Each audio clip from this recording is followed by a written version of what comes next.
Hi friends, it's Gwen. Welcome back to my channel. Thanks for tuning in. I am going to be reading Written in the Stars by Alexandria Bellefleur. This is the first book in the trilogy. I don't know if it's the Written in the Stars trilogy, but I like that they all have like an astrological lean to them. This is a queer rom-com. I think the entire series is, and I'm really just looking forward to jumping into the first book. I was able to pick this up on Hoopla. It says that it is a nod to Bridget Jones and Pride and Prejudice, a charming, own voices, queer rom-com debut about a free-spirited social media astrologer who agrees to fake a relationship with an uptight actuary until New Year's Eve, with results not even the stars could predict. So it sounds like it's going to be super, super cute. I've heard really good things about the series. Like I said, I think it's the Written in the Stars series. Let me check. Yeah, Written in the Stars series. So you have Written in the Stars, Hang the Moon, and Count Your Lucky Stars, which just came out. But I only have the first one here from the library. So I'm going to read this book and this vlog, and then I hope to read Hang the Moon and Count Your Lucky Stars in the next vlogs. So yeah, one book per vlog. This is the first one. Let's go.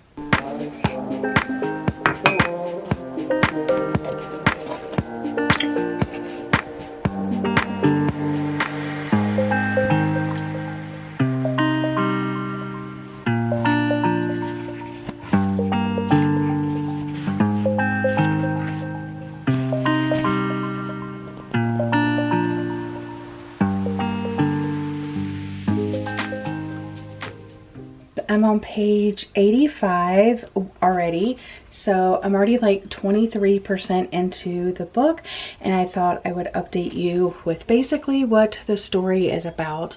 I told you at the very beginning it was like fake dating, but like how did they get into this like mess? Basically you have Darcy and Elle, and Darcy's brother keeps trying to set her up on different dates and stuff like that. So he sets her up with this woman that he's kind of like working with on this like app situation called like OTP, and there's like astrological things and stuff like that. Anyway, sets her up with Elle. So you're opening up, Elle is on her way on this date, and she's just not having a good time. She's running late. Her underwear are like chafing her and like all of this. She gets to the date. She's struggling with the door and realizes like she keeps trying to like pull it, but it's like a push thing. And then she thinks that it's the hostess helping her out, but it's actually Darcy. So they have a disastrous, very quick first date, and they go their separate ways. Well, the thing is that Elle's parents are always trying to, you know, make sure she's in a relationship, and then Darcy's brother is always trying to set her up on different dates, and he's like, hey, go speed dating with me on Saturday, and she's like, oh, I've got this thing for work, and he's like, okay, then let's go on Tuesday. And she's just trying to think of a way out of it, and she tells him that she can't because she's seeing someone right now. And of course he's thinking, okay, well, if you're seeing someone, why did you go out with Elle? Oh, it must be Elle. So she basically lies to him and says that they had an attraction, that they're smitten with one another, they're seeing where it goes. But don't tell Elle, because of course her, you know, her brother and Elle are friends. And then the very next day, Elle is out with her mom, and she sees, is his name Brandon? I don't remember her brother's name. But anyway, he runs across Elle, and he approaches her and is like, oh, my sister said not to say anything, but oh my god, you know, you guys are smitten with each other. And she's like, what the heck? So then of course Elle reaches out to Darcy and is like, what the heck? And yeah, it's kind of funny because it's definitely like an opposites attract type thing, and they are attracted to one another, and there was like a little bit of sparks going on, but yeah, they are complete opposites. So I kind of love that. Yeah, so now they are fake dating to kind of get Elle's parents off of her back and then get Darcy's brother off of her back, and they can kind of just like bring each other to events and stuff like that. I also like the inclusion of these little, I've seen them online before. It's nothing new or different, but they're kind of like, what brunch food are you based on your zodiac? So they have that in there. I'm an Aquarius, so my brunch food is baked egg Danish with kimchi and bacon. And then they also have like a rom-com movie thing based on your astrological sign. So what rom-com are you based on your zodiac sign?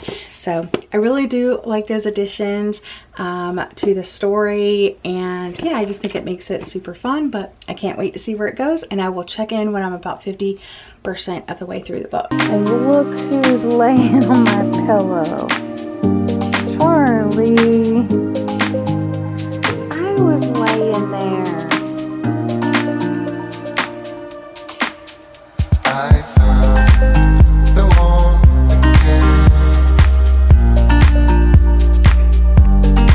Look at her.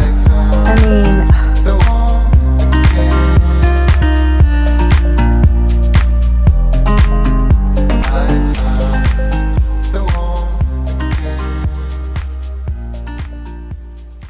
all right, friends, I'm here with an update of Written in the Stars.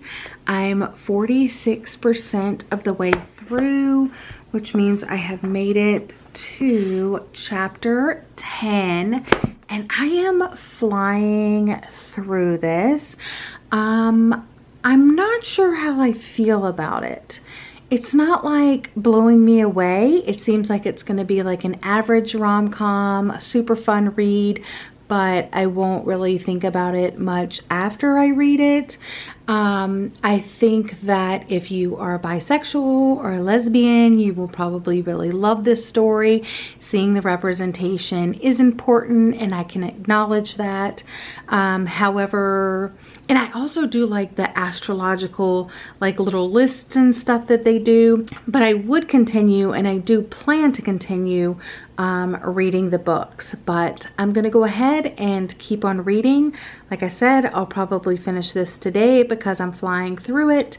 It also is set around like the holidays, like Thanksgiving and stuff, but I don't feel those vibes. Like it feel like it could be set in the middle of summer or the middle of spring or things like that. I don't really feel set when it is set. Like I don't feel that, you know what I'm saying?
All right, great news, friends. It is 10:52 and I just finished Written in the Stars. There's nothing better than reading a book in one sitting all before noon. Am I right or am I right? So yeah, I really did enjoy this story. I liked the astrological lean to the story, the little lists and stuff like that that I was telling you about. Loved that. I did like Darcy and Elle as a character. I do think it kind of relied on some overused tropes, and that's why I'm rating it 3 stars, which means that I enjoyed it. It was better than just okay. I would recommend it, but I think for me personally and my age, I think I'm kind of over this story. I think if you're anywhere between like 20 and 30, you will enjoy this story. It's hard to explain, but it's just like a feeling that I get because of the like tropes and themes that it talks about. A lot of them being like Elle never feeling good enough for her family, her always being outshined by her siblings, she doesn't meet her parents' expectations, or she feels like she doesn't have a normal job and her parents just want her to have a normal job. And then there's that like awkward Thanksgiving type thing that happens. So there are lots of, you know, typical things that you see in books like this, but overall I did enjoy it, and I'm rating Written in the Stars by Alexandria Bellefleur 3 out of 5 stars. Anyway, that's all for this video. I hope you enjoyed. I hope you're having a lovely day or night, and I'll see you guys again in another video very soon. Bye guys.